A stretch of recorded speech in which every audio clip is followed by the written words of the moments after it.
this will get to health right quick. I want to commend these two ladies for the courage to get up. I've fought cancer with my wife 2 severe times. 100 some treatments and 10 surgeries. I want to thank you for your support on the Minors Protection Bill. And you called me before Christmas and you consulted me on my sister dying. And I never will forget that. But on this Obamacare, how about taking the higher premiums and the penalty out if you don't have insurance and leave it the way it is? Because the Republicans' plan is no plan. It's worse than this plan. But if the Republicans got this Obamacare through, according to them, it would be the best thing that ever hit the nation. So I wonder if they can take a few things out and keep it the way it is. Thank you. Thank you, Danny. That's exactly what we're saying. They're playing all to market. They're thinking basically to market. Whether you're 70 years old, 65 years old, you can go out and negotiate the market. It's not there. The cuts that go in the seniors, the cuts that go in the people who are depending on it, and everyone else that's getting different assistance that you never got before, I guarantee it won't be there. 14 million go off next year, 24 million, and we don't know how many more after that, but it's unreal. Unreal, because the cost just skyrockets up. Yes, ma'am. I'm sorry. I'm 5 feet tall, it's hard to see me. It's not only rump care, but there's also... Let me tell you how the rump... Back home in Charleston and Washington, they kept saying, well, it's Paul Ryan, so it's Ryan care. Then they kept saying, no, it's President Trump, so it's Trump care. So a group got this, said, well, let's just call it rump care. That's how the rump care came up. Okay, I'm sorry. It's okay. It's not only rump care, but also bills like HR 354 that are going against women's health and protecting women like me. I'm actually a member of Students for Reproductive Justice at Marshall University.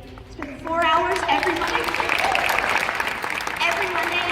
encouraging people to call their senators and ask them to protect centers like Planned Parenthood.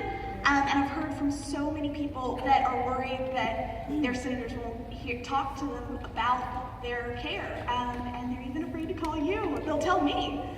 What can you do to... Well, what she's talking about, Planned Parenthood, could be on the chopping block, because I don't know if they took it out or not. They might not have.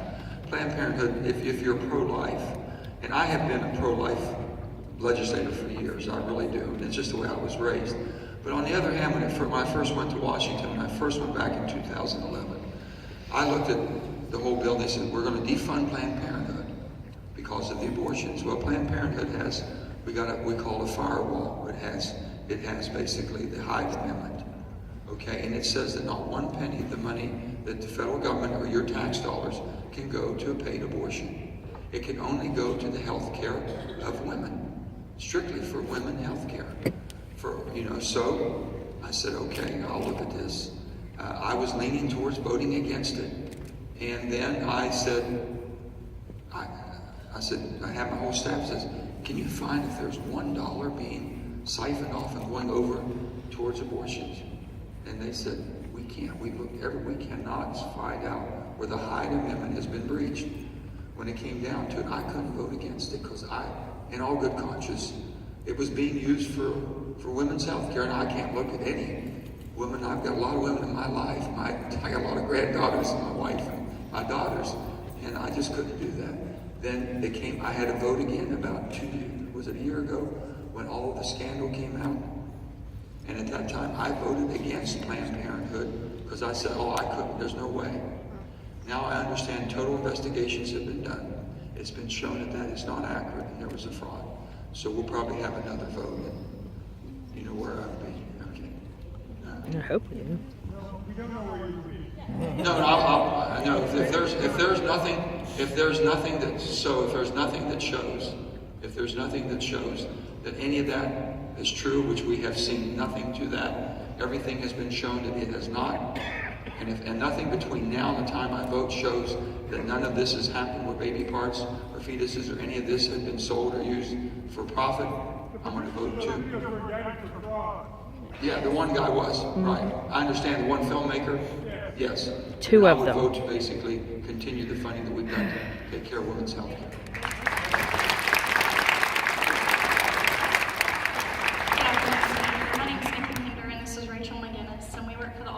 Alzheimer's Association of West Virginia, and I just want to say that in years prior, you have supported funding increases to the National Institute of Health for Alzheimer's Research, and we greatly appreciate that. But West Virginians require your support now more than ever, because over 37,000 people in West Virginia live with Alzheimer's disease. 107,000 caregivers support them unpaid.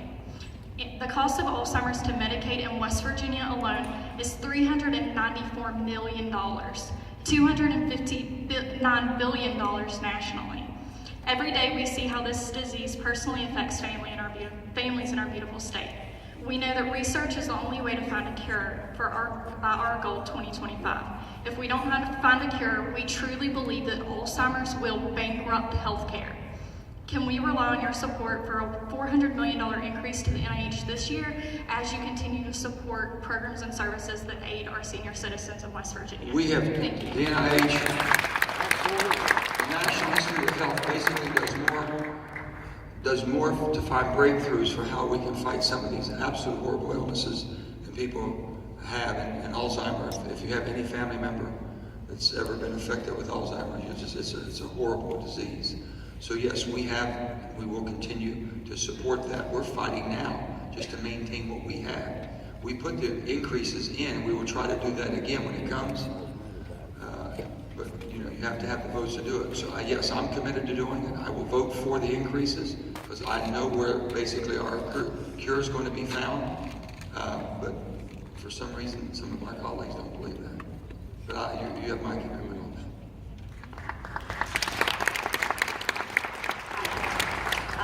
I'm a coal miner's daughter. My question is, what does the repeal of the ACA do to the miners with black lung? And second, who do we have to press to bring this Miners Protection Act to law? Okay, first of all, they have kept the Byrd Amendment. We call it the Byrd Amendment. It was the miners, it's a miner's black lung and the benefits that we have in there. That stays. Everything I'm told, it stays. We haven't seen them cutting it out whatsoever because we at least have a little strong voice there. Next of all, I've got to be as honest as I can. Senator Mitch McConnell has been the one person who would not put it on. He's the majority leader. The majority leader sets the agenda. They put on what we're going to vote on. They set the agenda. And then if we don't like that agenda, we will what we call a filibuster, which calls for a cloture vote of 60. Right now, we have enough co-signers. Every Democrat has co-sponsored this bill, 48 Democrats, and I had almost 15 Republicans. We have enough to pass the bill on the floor, and he will not bring it up. So we got an extra 4-month extension, which is inhumane, because you get a 90-day notification. So think about this. December of last year, everyone that's getting their health care. And a lot of them are widows. A lot of their husbands have passed away. They were notified again in the end of January that they would be losing it again in April. That's inhumane. That is absolutely just sinful. And I just said we're not going to go through it. So right now I've got a gentleman held up who needs a 60 vote approval. He's Bob Lighthouse. He's a good guy. And he's going to be a trade representative working in commerce and trade. And I saw him I said, Bob, I'm sorry.